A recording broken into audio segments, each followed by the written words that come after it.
Bonjour à tous et bienvenue sur la page de l'investisseur masqué. Aujourd'hui, on se retrouve pour une vidéo qui, je pense, va vous plaire. Je suis ici pour vous parler d'une application que j'utilise depuis près de 2 ans pour investir en bourse qui s'appelle Trade Republic. On en entend beaucoup parler de plus en plus niveau communication et surtout auprès des jeunes. Ils sont au top du top. Donc on va faire un point ensemble. C'est parti. Dans cette vidéo, je vais vous donner mon avis avec une ultra transparence sur ses points forts, mais aussi ses inconvénients. Et surtout, je vais vous montrer en direct mon portefeuille et vous guider pas à pas pour acheter vos premières actions ou ETF sur la plateforme, puisque j'ai décidé de nettoyer et de repartir à zéro sur certaines de mes actions suite à des problèmes de prix de revient unitaire qu'on appelle également le PRU lié au transfert de mes actions de mon compte titre ordinaire lorsque j'ai changé de broker, puisqu'avant j'étais chez Interactive Broker et je suis passé chez Trade Republic.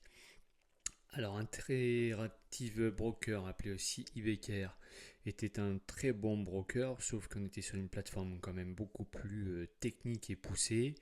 Et surtout au moment du transfert de CTO, donc de compte titre ordinaire, ils n'ont pas voulu transférer et surtout donner mes anciennes positions à Trade Republic, ce qui fait que mes prix de revient unitaire sont totalement faussés.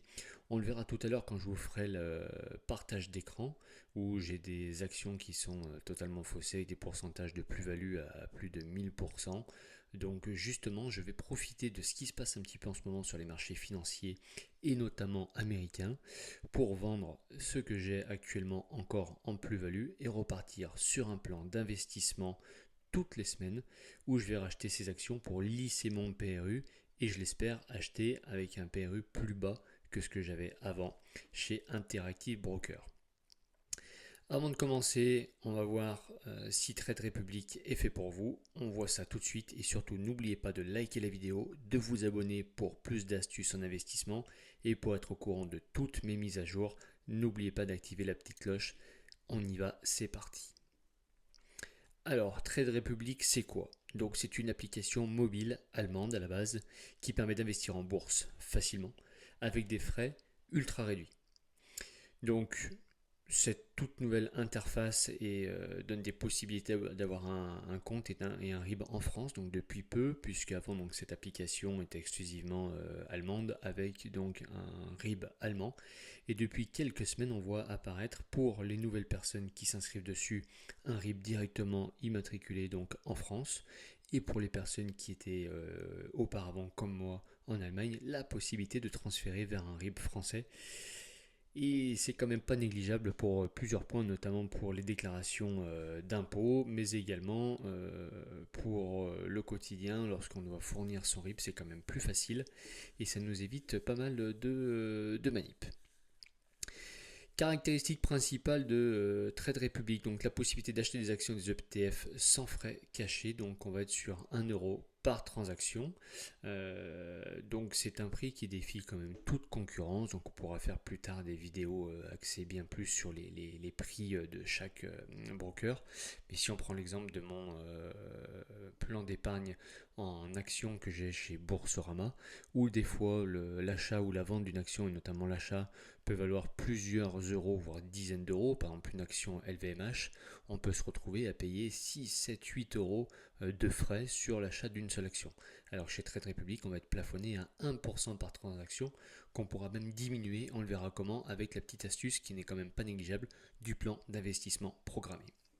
Deuxième point super important, le plan d'investissement automatique, donc grâce au DCA, le Dollar Cost Average, à partir de 10 euros. Donc c'est quelque chose que j'affectionne particulièrement et qui me permet d'investir toutes les semaines, toutes les 2 semaines ou tous les mois de façon automatique dans des actions sans me poser des questions et donc de lisser mon prix de revient unitaire. Pourquoi j'insiste là-dessus? Puisque au début où j'ai commencé en bourse il y a environ 3 ans, j'ai fait des erreurs comme tout le monde, et notamment de mettre par exemple, si j'avais 2000 euros placés sur une action, de placer ces 2000 euros directement en une semaine, ce qui pouvait être à double tranchant, c'est-à-dire que si j'achetais une action qui était à ce moment-là à un prix relativement bas, et j'ai pu gagner de l'argent derrière. Par contre, quand j'achetais au plus haut, eh ben, j'ai connu de belles baisses et je vous garantis que d'avoir une action dans le rouge pendant des mois, des mois et des mois, eh ben, ce n'est pas vraiment agréable. Donc maintenant, j'ai mis ce plan d'action du DCA en place et je lisse mes achats. Caractéristique aussi de ce Trade Republic, avoir un compte titre ordinaire, donc un CTO avec une imposition standard et surtout un tout nouveau plan d'épargne en action qui vient de sortir, le PEA, avec la possibilité de transférer votre PEA de votre ancien broker chez Trade Republic. Les demandes de transfert de PEA sont en cours, c'est quelque chose qui est assez long, mais qui se fait apparemment très bien. Et moi, pour l'instant, je ne le fais pas, je ne peux pas transférer mon PEA Boursorama chez Trade Republic, tout simplement parce que j'ai des actions et des titres non cotés, donc des parts achetées dans des sociétés, dans des startups via mon PEA Boursorama. Et Trade Republic n'est pas capable de reprendre ces actions, donc mon PEA n'est pas transférable, au risque de tout perdre. Donc je n'ai pas envie de fermer mon PEA pour autant. Donc mon PA fera l'action d'une autre vidéo qui sortira plus tard où je vous détaillerai toutes les actions que j'ai dessus, notamment françaises et européennes. D'un point de vue sécurité, Trade Republic est garantie aux alentours, enfin jusqu'à 100 000 euros, garantie par la banque allemande, l'équivalent de la Banque de France, donc la couverture est tout aussi bonne et importante. En gros, pour résumer, donc Trade Republic, c'est une alternative à Boursorama ou DEGIRO, qui sont des grands brokers connus, mais avec une interface beaucoup plus moderne et simple d'utilisation, qui peut aussi malheureusement produire ces petits points négatifs où on peut se retrouver un petit peu sur une interface tellement infantile qu'on peut se retrouver à jouer un petit peu au casino si on n'est pas un minimum averti sur les marchés financiers. Donc il faut garder en tête que cette application est vraiment là pour vous faciliter la vie et l'investissement en DCA et ce n'est pas une application optimale pour faire du trading pur et dur. On vise ici le long terme sans se prendre la tête. Ce que j'appelle le trading pur et dur, ça va être les personnes qui jouent vraiment avec les bougies japonaises, etc. Donc tous des indicateurs très techniques. Vous ne retrouverez rien de tout ça sur Trade Republic, ce n'est pas le but. Voilà, nous on est vraiment là pour faire du DCA, investir un petit peu ou plus en fonction de vos capacités tous les mois et voir votre portefeuille vous rapporter des dividendes et voir le portefeuille croître. Donc maintenant, quelque chose que vous attendez certainement avec impatience, la découverte de mon portefeuille en direct. Allez, donc pour ce faire, je vais me connecter à mon interface Trade Republic via le téléphone. Donc voilà, on se retrouve sur mon interface avec mon compte en espèces aujourd'hui avec un peu plus de 12 000 euros de liquidité. On peut le voir, une vente juste en dessous chez Procter & Gamble dont on reparlera tout à l'heure. Et désormais mon épargne avec un peu plus de 48 000, donc on est aux alentours de 48 plus 12, donc de 60 000 euros d'épargne que je vais investir au fur et à mesure des mois qui viennent. Donc on peut découvrir mes différentes actions avec notamment ma foncière immobilière de Realty Income avec une plus-value qui est totalement faussée comme on peut le voir ici de 1362 euros tout simplement comme je vous l'expliquais au début de la vidéo, car on voit que mon prix d'achat est de 32,75, ce qui est totalement faux, mon prix de revient, mais qui s'explique par le problème de transfert que j'ai eu, donc de eBayCare, Interactive Broker, à Trade Republic. Donc cette action fait partie des actions que je vais que j'ai décidé de vendre, sauf qu'actuellement mon prix de revient unitaire que j'ai pu calculer grâce à un tableau Excel annexe est de 53,45 €. On voit que l'action est aujourd'hui à 51,93, donc je suis en légère perte. Donc tant que je suis en perte, je ne revends pas et ne lance pas de plan d'investissement. Ensuite, nous avons l'action Pepsi. Pepsi, pareil, je ne peux pas la revendre pour l'instant puisque mon prix de revient unitaire n'est pas de 103 comme vous le voyez ici, mais de 153. Le cours de l'action est à 136. Donc je ne bouge pas, je garde cette action, je continue à investir mensuellement dedans et on verra lorsqu'elle aura atteint mon prix de revient unitaire passé. Ensuite, Johnson & Johnson, qui est une action qui, elle, va pouvoir être vendue puisque mon prix de revient unitaire était de 144 aujourd'hui, nous sommes à 149, donc on la vendra tout à l'heure. Sodexo, Total Energy, qui sont deux actions dont je vais me séparer prochainement puisque justement j'ai fait l'erreur à une époque de les acheter via mon compte titre et d'être fortement imposé et je veux les racheter toutes ces actions sur mon plan d'épargne en actions français, donc chez Boursorama. Medtronic, MDT ici qu'on le retrouve.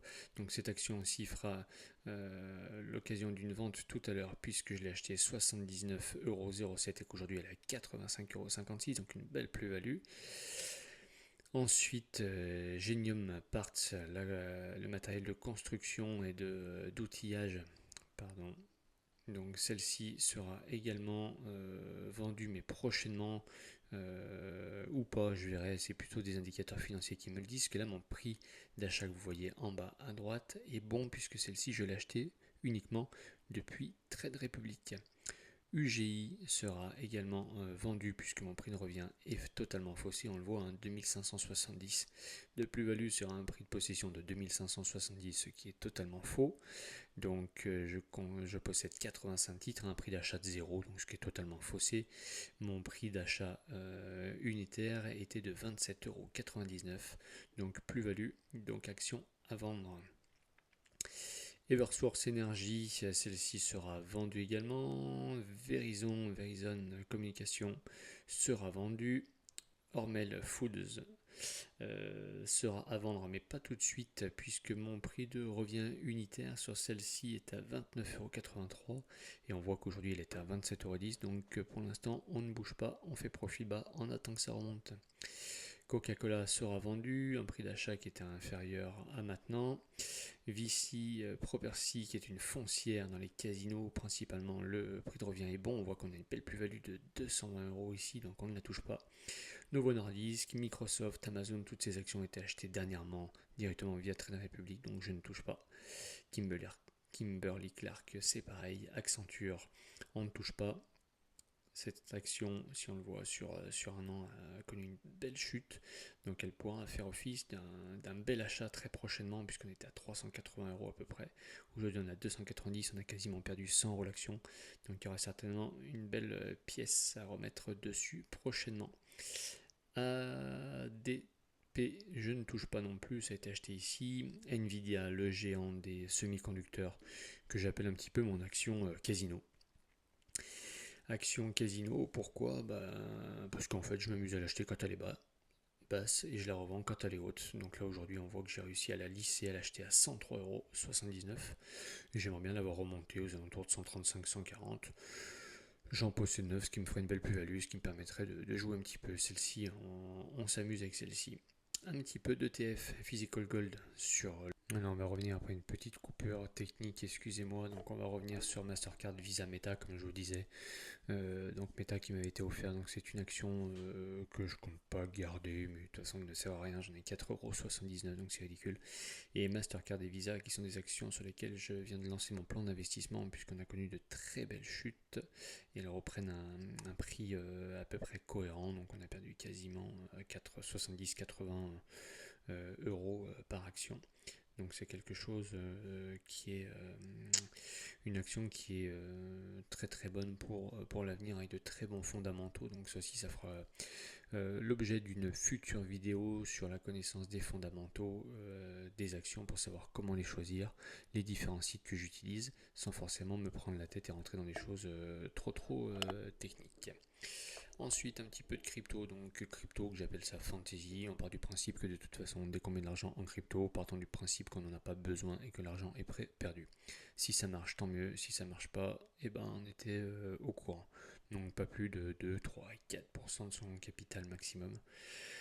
Voilà, tout en sachant que toutes les personnes qui vous font des grands discours sur la crypto, sur les analyses techniques, financières, je pense que personne peut vraiment être sûr et certain vu l'antériorité qu'on a sur ces supports. Voilà, c'est tellement volatile que rien ne nous dit que le Bitcoin demain ne sera pas à 1 million d'euros comme il pourrait très bien être à zéro. Il n'y a aucune garantie, il n'y a rien derrière tout ça, on ne sait même pas forcément qui l'a créé. Enfin, c'est quelque chose à la fois de très obscur. Donc méfiez-vous, amusez-vous un petit peu si vous voulez, mais rien de plus. Et ensuite quelques favoris que je suis qui me permettent de prendre des décisions et puis des futures actions qui m'intéressent comme Home Depot, voilà, que je suis depuis un moment, qui font partie des grandes actions américaines qui ont perdu, donc étaient à 410€ à peu près, qui sont aujourd'hui à 321 et presque à 100€ de perte par action. Donc voilà, il y aura des points d'entrée intéressants à l'avenir. Ensuite, Donc on a vu que ce portefeuille se composait d'environ 60 000 euros, mes positions principales on les a vues. Le rendement moyen de mon portefeuille est d'environ 3% net, qui est un peu faussé par quelques valeurs, notamment les valeurs qui ne distribuent pas de dividendes, comme Nvidia, Amazon, mais aussi toutes les cryptos. Ma stratégie d'investissement, donc uniquement du DCA pour rechercher des dividendes, mais aussi des actions à croissance comme les Microsoft, Visa, Mastercard, qui sont très très peu généreuses en dividendes, mais par contre qui ont des potentiels de croissance importants pour l'avenir. Donc comme vous le voyez, je mise principalement sur une stratégie long terme avec du versement de dividendes, car les Américains sont généreux, donc on a énormément d'actions américaines, et versent donc trimestriellement voire mensuellement, comme chez Wealthy Income, des dividendes. Et ce n'est pas un conseil d'investissement, tout ce que je vous fais, mais je fais que vous montrer ce que moi je fais. Vous faites ce que vous voulez de votre portefeuille. Je ne vous demande pas de me copier ou quoi que ce soit. C'est juste que vous ayez une ouverture d'esprit sur ce qui peut être fait. Et je vous invite à aller voir d'autres chaînes ou d'autres analyses pour choisir vos actions. Donc maintenant, si on passe un petit peu à l'étape supérieure, je vais vous montrer comment acheter une action ou un ETF, et plutôt on va commencer par vendre, car comme je vous le disais, j'ai des actions à vendre, comme chez Johnson Johnson. Donc on va faire l'exemple avec une seule action, parce que sinon ce sera toujours la même chose. Donc comme je vous l'avais dit, Johnson Johnson acheté 144 euros, aujourd'hui 149, donc avec une plus-value intéressante de 5 euros par action, sachant que j'en ai 19, donc on va dire quasiment 20. Donc voilà, il est temps de la vendre. On est sur une phase baissière, ce qui va me permettre de racheter toutes les semaines ou 2 fois par mois cette action, et en espérant avoir un prix de revient unitaire plus bas que ce que j'avais acheté avant. Donc on fera un suivi aussi là-dessus pour voir si la stratégie était bonne. Donc tout simplement cette action, gérer, vendre 100% de l'action. Donc on a un petit rappel, le nombre de titres au marché, donc 19,200 et 733, prix de l'action à 149 euros, 30, 32, ça évolue, et surtout des frais de seulement 1 euro pour un total de 2866, et je vends, et voilà, l'ordre est placé, l'action est vendue et elle n'est plus dans mon portefeuille, elle a basculé dans mon compte en espèces Johnson Johnson qui est ici. Voilà. Donc on peut avoir pas mal d'informations supplémentaires qui feront aussi office d'autres vidéos. Qu'est-ce que je peux vous dire aussi? Donc cette action de Johnson Johnson, maintenant si on voulait mettre en place un plan d'investissement, donc on a vendu, comme je l'ai dit, j'ai déjà oublié, pour 2866 euros d'action, donc on va aller la rechercher. Donc JNJ, hop, qui est ici, on va pouvoir épargner. Alors c'est vrai que j'avais déjà un plan d'épargne qui était prévu dessus, donc je sors de là, je vais dans mon plan d'épargne qui est en bas. Donc on voit que j'ai un plan d'épargne de 3820 euros par mois. Johnson Johnson qui est ici 25 euros par semaine je mettais, et je vais le modifier, le passer à 200 euros par semaine, à débuter à partir du 17 mars, donc de la semaine prochaine. C'est validé et on voit surtout que les frais sont à 0. Donc c'est ça qui est génial, c'est qu'on a acheté des actions avec aucun frais. Je le crée et c'est parti. Donc chaque semaine, j'investirai 200 euros chez Johnson Johnson. Le but étant d'investir donc 2900 euros pour compenser donc ma vente du jour. Voilà comment se comporte ce plan d'épargne. Donc on voit que tous les mois, j'investis chaque semaine 25 euros dans l'or, 30 euros chez Novo Nordisk, 50 euros par semaine chez Mastercard, 50 euros par semaine chez Microsoft, etc., etc. 100 euros chez Chevron, qui est une action que j'ai vendue dernièrement et donc je cherche à baisser le PRU, etc., etc. Donc toutes ces actions qui me permettent de vraiment lisser mes achats. Donc voilà, pour terminer un petit peu sur cette action de Trade Republic que je ferme. Paf, elle est fermée. Donc si on fait un petit peu les points positifs de cette application, donc, qui pourra encore une fois faire office de nombreuses vidéos encore plus détaillées, on est sur des frais ultra réduits, voire quasi inexistants. On nous parle des fois de spread. Donc le spread, c'est la différence entre le prix d'achat, parce qu'il est vrai que Trade Republic passe par des courtiers externes. On va parler de quelques centimes, voire de 0,0 et quelques centimes. Donc en toute transparence, je préfère payer un tout petit peu de spread, mais pas payer de frais à chacun de mes investissements, plutôt que d'avoir un prix ferme et définitif comme chez Boursorama, mais de payer 5, 6, 7 euros par trade. Donc il en va de soi que ce spread n'est pas un problème. C'est une interface donc hyper intuitive, mais qui peut même être trop pas intuitive pour certains. Comme je vous disais, c'est ce risque de jouer au casino ou d'acheter ou de vendre un petit peu tout et n'importe quoi. On peut vraiment être amené à faire des bêtises, donc il faudra quand même se méfier à ça. Investissement automatique dans des actions ou des ETF, donc ETF feront l'objet d'une future vidéo via le plan d'épargne. Quelques inconvénients, donc attention aux actions françaises et européennes qui sont éligibles au PEA, donc je vous, on va pas dire conseil, mais je vous invite un petit peu plus à acheter vos actions françaises et européennes via votre plan d'épargne en action, puisque la fiscalité est bien plus avantageuse, et je ferai une vidéo fiscalité une autre fois, parce que c'est quelque chose qui est assez long. Une plateforme 100% mobile, pas de version PC, donc on a quand même possibilité de se connecter via le PC, mais on en fait beaucoup plus sur l'application. Et le gros problème de Trade Republic, mais qui est actuellement de plus en plus traité, c'est l'absence de support technique au niveau téléphonique, donc support technique et support client. Il y a un chat qui n'est pas forcément facile à avoir, mais voilà, ils y travaillent, ça fait partie des axes d'amélioration, on ne peut pas tout avoir. Ils ont connu un tel succès avec des millions et des millions de nouveaux clients qu'on peut leur pardonner ça et voir comment ça évoluera à l'avenir. Donc pour moi, c'est une super plateforme pour les débutants et les investisseurs long terme, mais elle ne conviendra pas aux traders actifs qui regardent les bougies japonaises ou tous les indicateurs financiers et qui sont prêts à dégainer à l'achat ou à la vente à longueur de journée. Voilà, vous savez donc tout sur Trade Republic. Alors, est-ce que c'est une bonne application pour investir en bourse? Personnellement, je l'utilise au quotidien, mais à vous de voir si elle correspond à vos besoins, votre style d'investissement. Dites-moi en commentaire si vous utilisez Trade Republic ou si vous préférez une autre plateforme et pourquoi. On échange, on est là pour ça. Si vous avez des sujets sur cette application que vous souhaitez aborder, n'hésitez pas à me le dire, qui feront office d'une autre vidéo. Et surtout, likez la vidéo si elle vous a aidé. Abonnez-vous pour ne rien rater sur l'investissement et la bourse. On met la petite cloche et on se retrouve très bientôt pour une nouvelle vidéo. À bientôt.